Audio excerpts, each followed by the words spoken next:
Hi, I'm Janine Diamond with AutoNet TV. We're out here on the street today and we want to know just how much you know about your car.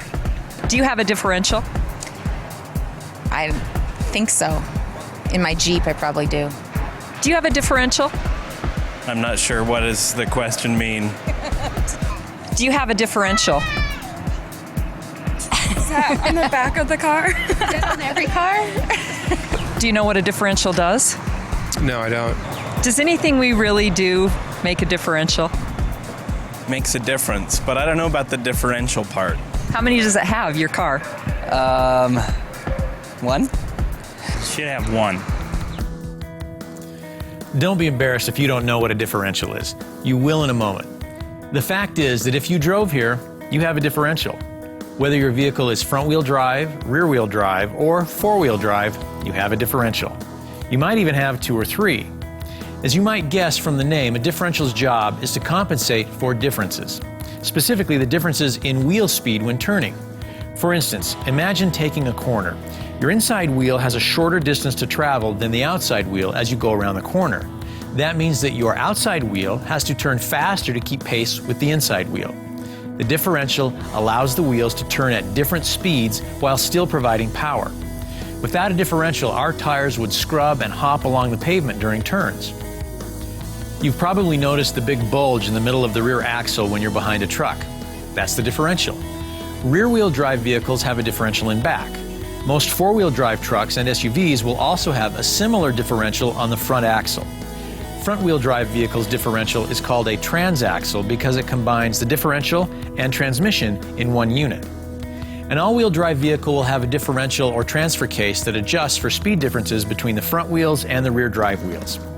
Okay, it's a little complicated, but you can see that all of the engine's power is routed through your differentials. They're strong enough to handle the work, but they need to be properly lubricated in order to stay strong. So from time to time, you need to have your differential serviced. The used fluid is drained and replaced with clean fluid. Some differentials also require special additives to be installed. I wish I could give you a rule of thumb for the time and mileage interval for servicing your differential, but it can vary greatly by vehicle. A front-wheel drive vehicle's transaxle will need servicing more frequently than the rear differential on a pickup truck. So check with your service advisor or your owner's manual for recommendations.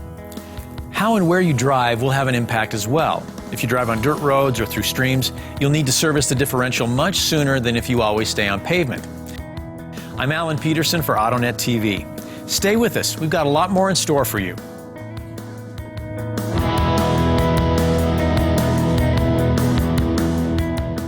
Now that I have obviously extensive rally experience, should we race? I think we should. Let's go race. Here we go. Greatest job in the world. I'm racing Dave Mira in a rally car. Oh, I am a level of suck beyond which I have never seen in a rally driver right now. Into the slalom.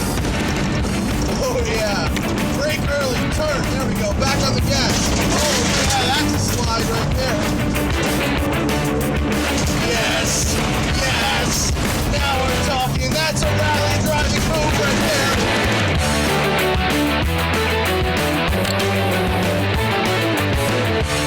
That was delicious! Oh, Mira would be proud.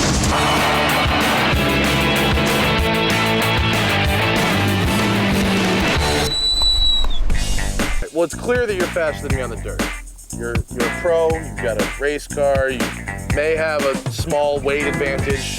Negligible, really. But it's pretty obvious that I was not going to come anywhere near your time on the dirt. I mean, you do this, look at your suit and look at my suit. You have sponsors, I have my blood type. That should say something right there.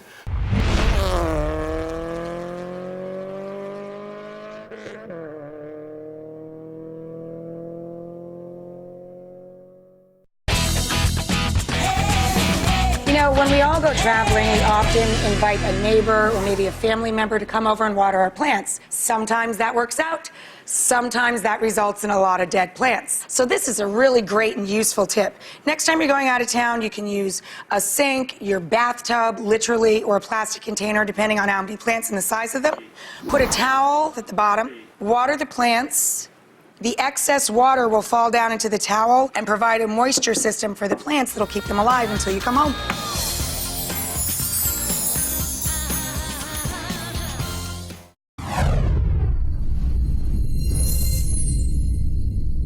Hi there, I'm Steve Patterson, and you're about to watch Reels Channel, TV about movies. Reels Channel, I like that channel. Take Reels Channel for a test drive. From the camera lens to the red carpet, your VIP pass to all things Hollywood.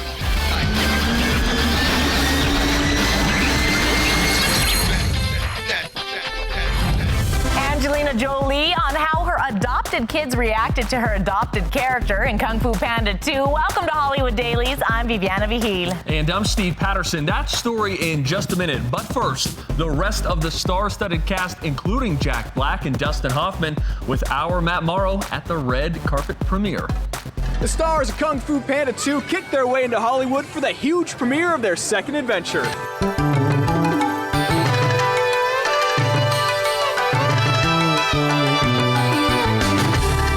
Part 2 is better than the first one, and here's why. It's got all the action and comedy that the first one had, but it's got a new dimension of emotion. You get so wrapped up in the story of Po and his father, and where his origins, and it's just sort of, it blew me away. How much are you channeling Po in the audio booth when you're recording? It's all Po. I mean, Po is really me. It's like a young version of me, so I'm just sort of going back to my youth. You guys, did you see that? I just was like, what? For years and years and years, I've not wanted to call these things anything but cartoons. I refuse to think of them as on the same level as film. But I do think now it's an art form, and we're in the golden age of it. I have received a message. From the universe? From a messenger. Oh, yeah, of course. More fun or more challenging the second time around? They were both horrible. I don't like being in a room by myself with a microphone. It's funny. I'd rather be here doing 3 interviews at once, adored by thousands. I mean, you can't compare it. Inner peace. Thank you. Angelina Jolie was there with Brad Pitt, and actually all 6 of her kids, 3 of whom were adopted, saw Kung Fu Panda 2 before the premiere. So why the special treatment? Turns out there's a special relationship between her character and her kids. There's actually a small short movie that comes with the first one that shows Tigress in an orphanage. So they knew that she was adopted, actually.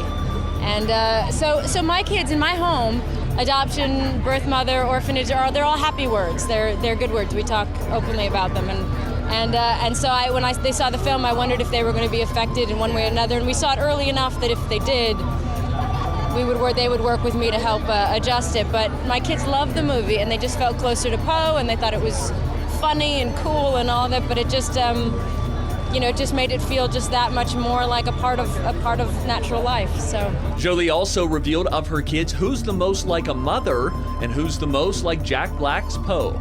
Well, Zizi takes care of everybody like a mom, but like a mama. She likes to tell everybody what to do. Maddox is probably the most balanced. When it comes to being the older brother, he's kind of like the center. He's the Po.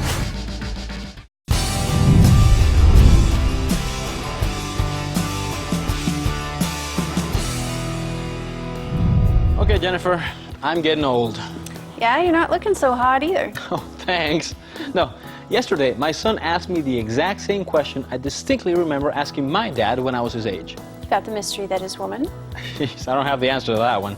No, we were driving and he asked me how I know when to shift. What was your answer? The same one my dad gave me. The engine tells you when. Sounds really helpful. Well, judging by the look on his face, it wasn't. So we talked about something he could relate to, bicycle gears. Good idea. That would be helpful for most people. Since most cars and trucks have automatic transmissions, a lot of people may only have a fuzzy understanding about what a transmission does. See, that's what I thought. We talked about how you start out on your bike in a lower gear and shift to higher gears as you go faster. Downshift for hills, stuff like that. I said to think of your legs as the engine. There's an ideal speed you can pedal in order to change gears to leverage the work you're doing. So lower gears for power on hills or starting, higher gears for more speed. Good analogy. That's what an automatic transmission does.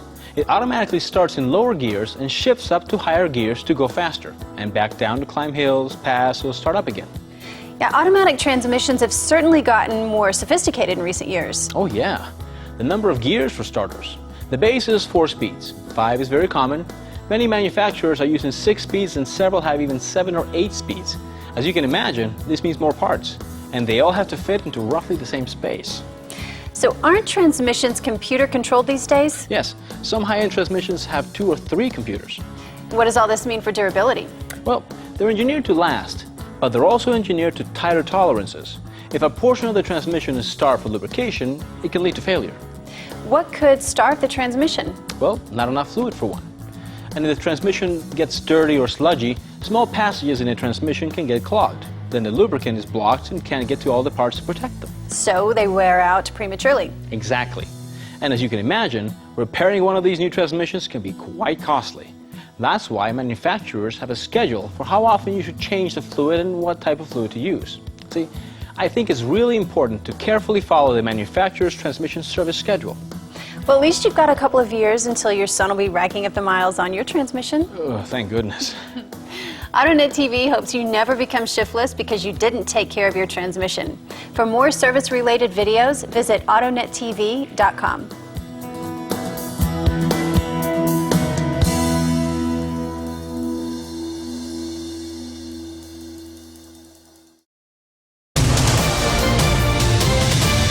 We all know running is a great form of exercise, but there are certain things you need to know to protect your health when it comes to hitting the pavement. And we received an email from Shirley in Long Beach, California.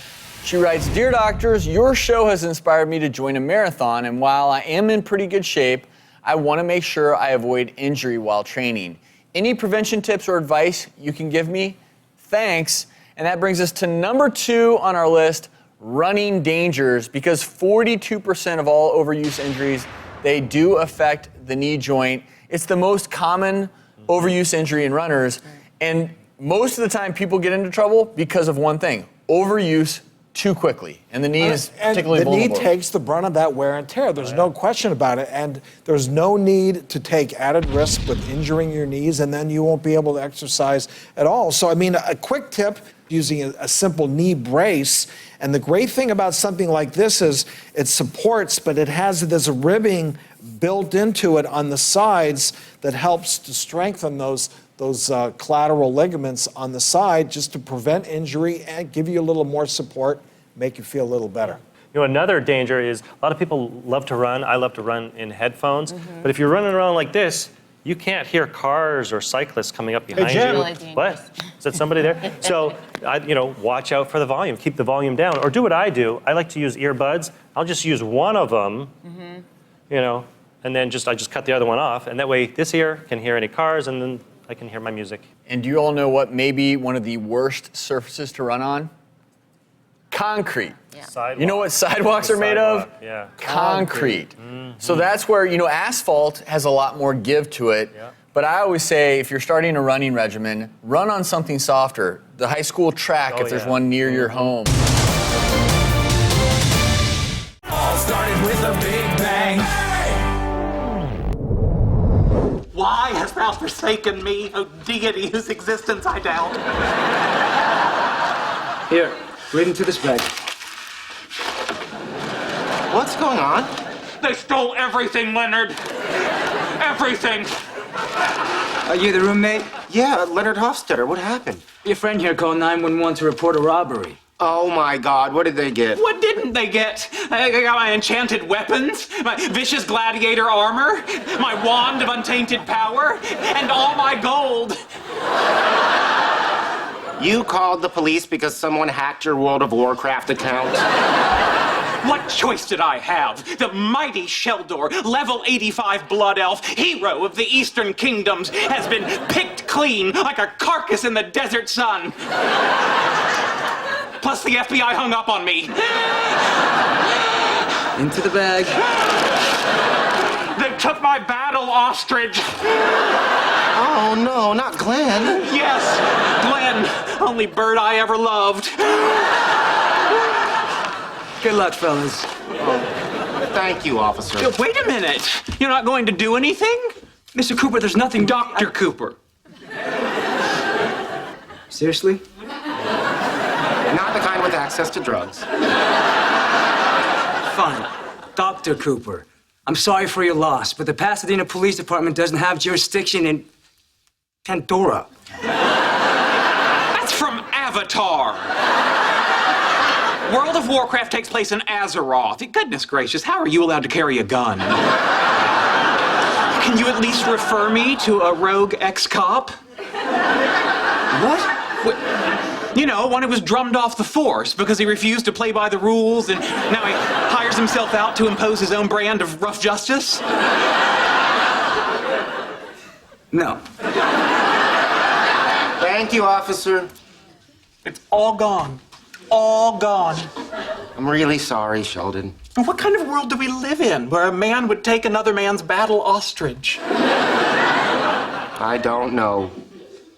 This act of aggression must be met with swift and cruel ferocity. It is time to cry havoc and let slip the dogs of war. I'm on it. Hi, Mrs. Wallowitz. Is Howard there? Okay, thanks. That particular dog of war will have to call you back after his bath. See if Raj is done with Pilates.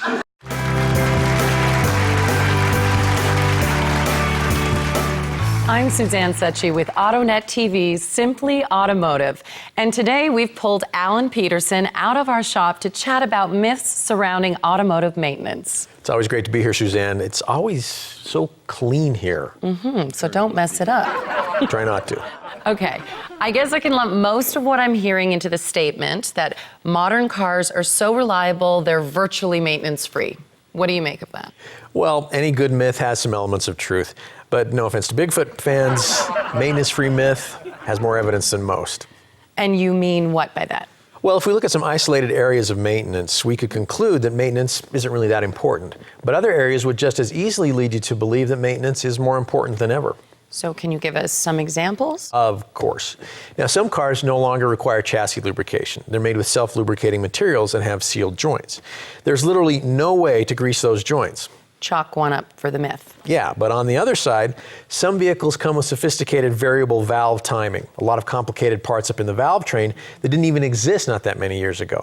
These parts are very vulnerable to oil sludge. So skipping an oil change here and there could lead to very expensive damage. Right. A point for maintenance. So you want to keep playing? Absolutely. Electronic ignition has eliminated replacing ignition points. Fuel injectors on direct injection engines are very expensive to replace, so one must be sure to get a fuel system cleaning on schedule.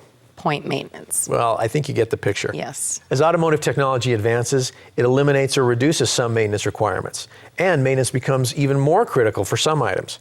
Most others remain very similar to what they've always been. So the maintenance mindset is still important if we want our vehicles to last a long time. The checklist may change over time, but there'll always be a checklist. Pretty much. Do you have time for a sidebar? Absolutely, please, go ahead. Okay, let me just mention a couple of items on modern vehicles that folks need to be aware of. One of the most important is timing belt replacements. Used to be that all engines had timing chains, metal chains that rarely broke. It's cheaper to make engines with timing belts rather than chains, so replacing the timing belt is on most engines' maintenance lists. The money the manufacturer saves by using a belt is more than offset by what the vehicle owner has to pay to replace the belt. And it's a drop in the bucket compared to the cost of repairing the damage if the timing belt breaks. Not much of an advance, but make sure you know when your timing belt needs to be replaced. You don't want to miss that. If you have 60,000 miles or more, break out your owner's manual or ask your service advisor to check on the recommendation right away. She knows what she's talking about. Listen to her. Now, another is sealed wheel bearing assemblies on some vehicles. As you might have guessed, it's cheaper to make a sealed unit than one that has access to inspect or service the wheel bearings. Now, the problem is that when these bearings fail, you have to replace the entire unit, not just the bearings, and that'll cost 5 or 6 times as much. Well, Alan, thank you for being our mythbuster. I hope this has underscored the importance of knowing and following your maintenance schedule. Check with your service advisor for specifics and visit AutoNetTV.com for maintenance videos. Next time, do we get to blow stuff up? Sure.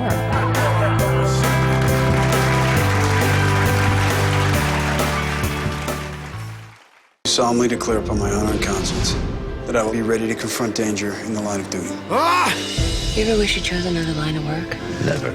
To support and defend this country, no matter what the cost. No! Hold on! And will act at all times to the best of my ability and knowledge. We're all in this together. In a manner befitting an officer of the law. You saved a girl's life today. It's my job.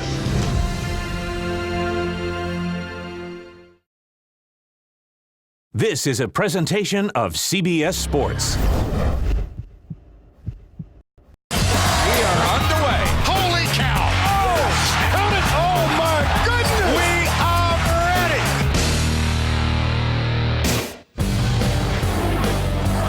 Navratis, step away, buries it. We are tied at 57. 5 seconds left. Knight with 3, with 2. The runner goes down. A narrow escape for the Kentucky Wildcats. Fernandez to advance, and he puts it down. Point for the play. Jackson to inbound. It goes off to Frazier. It's over. And Temple has won. And Sands in trouble. Smith, the tap out. Howard at the buzzer. Count it. The Butler did it again. It is taken a running spot, and the shot is blocked with 1/10 of a second remaining. Wow. Out of 10, Fly gets it down for a win. Oh, a foul.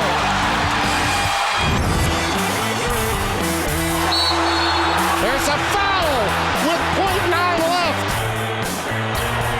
Missed it. Rebound Howard. Did we have a foul? I think we may have had a foul. Butler is going to the Sweet 16. The Big Easy awaits. Here he goes. Does it! The senior Diebler, the sharpshooter, ties it with 21 seconds. Kentucky with 15 seconds. It's in Knight's hand. He beat Princeton at the gun. Here he shoots. Yes! With 5 seconds. Ohio State racing up the floor. The season on the line. Buford for the win. No! Kentucky pulls off the monster upset. Billy Rodriguez looking to throw in. Facing the count, gets it in. And Rogers with the score. No timeout being called. Kitchen. It's over.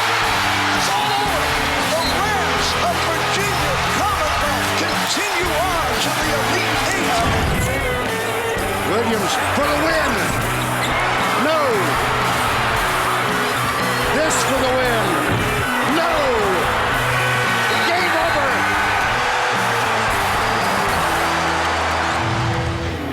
Goodman at the free throw line. Jumper. Oh! Against Morehead State has defeated Louisville. Butler, the kick, DJL! Marquette upsets third-seeded Syracuse.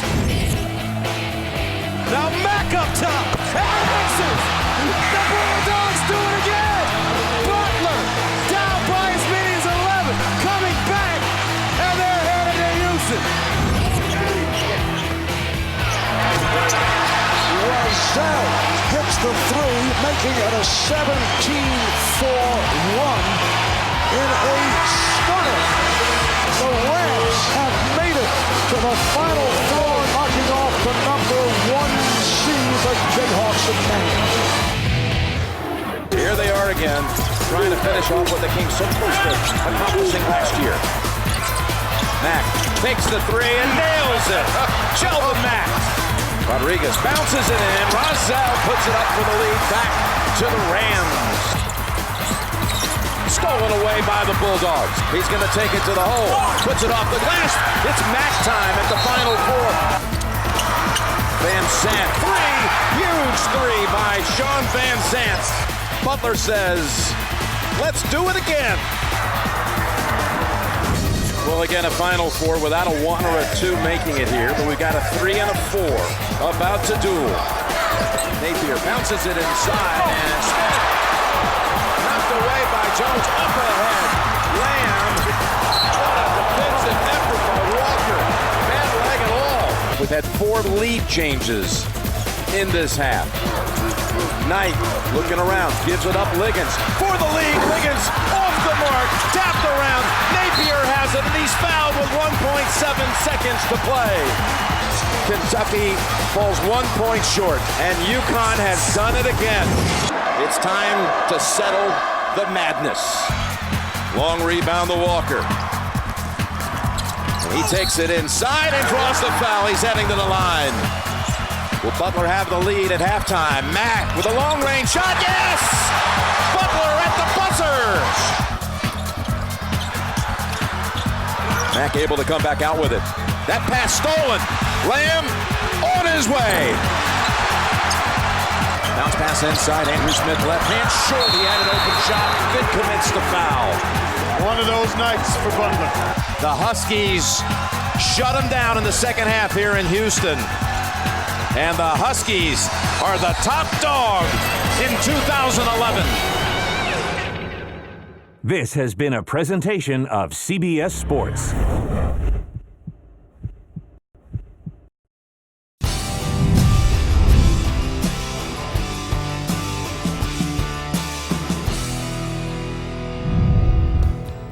If you aren't currently using synthetic motor oil, maybe now's the time to consider it. Need more information? Well, that's what I'm here for. Synthetic motor oil doesn't gel or gum up like conventional oil, and it doesn't vaporize as easily.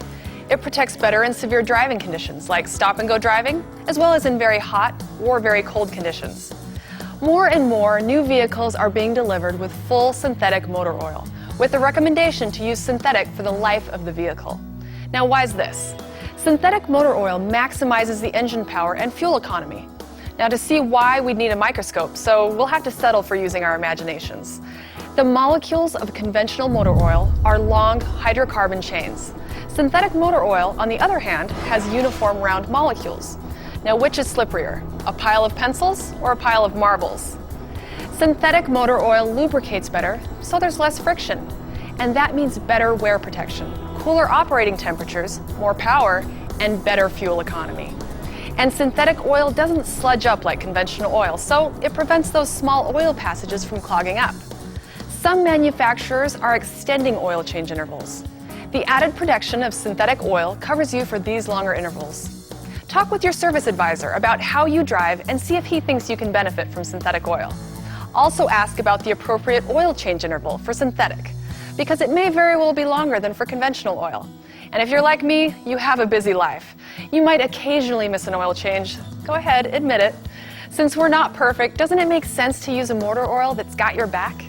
Now synthetic oil costs more, but it does last longer, protects better, and increases fuel economy. You'll likely save money in the long run. If you're serious about making your car last longer, start using synthetic motor oil right away. For more information, visit our website, AutoNetTV.com.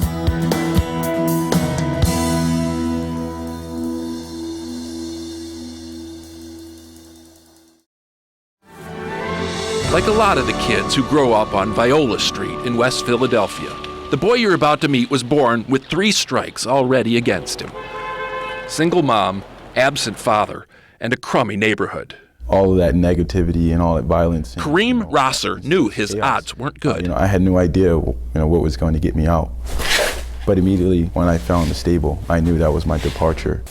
Shoveling poop was your way out. Basically, it is. It was. At least it was the start. When Kareem was 8 years old, he joined Work to Ride, a nonprofit stable founded by Leslie Heiner. Loosen up just a little bit. For the last 15 years or so, Leslie has been making kids a deal. Work around the stable and you can ride. And if you really want to be adventurous, like Kareem, you can play the Sport of Kings. We're the only inner city African-American polo team in the country. You heard right. She said polo. That sport traditionally reserved for the rich, the famous, and if I may be blunt, the white. I didn't even know what polo was. I never even heard the word. I knew nothing about polo. Ralph Lauren polo. That's all you knew? Yeah, that's all I knew was polo. This year's 3-man team includes Kareem, his younger brother, Damar, and their friend, Brandon, who grew up down the block on Viola Street. They compete in the official Polo Association High School League, where again they have 3 strikes against them. Right there. Their practice field is a ruddy old baseball diamond, Their equipment is older than dirt, and their polo ponies are all racetrack rejects. We practice on some of the worst horses. He's not cooperating. In the past, Leslie says that has made it very hard for her teams to win. Just spanked us week after week. But after 3 years competing, something amazing happened. They actually won a game. It was against a girls' team, but they won nonetheless. And over the next 10 years, they have continued to improve. We are so ambitious and we want it. Which brings us back to Kareem and Company. Believe it or not, this year, the Work to Ride team made it all the way to the national championship game. They played so smart. Where, despite being just 3 kids from the hood, or maybe because of it, These kids can read each other like a book. they won 24-17. The boys from Viola Street are the new high school polo champions, proving once again that unless you're playing baseball, 3 strikes doesn't have to mean you're out.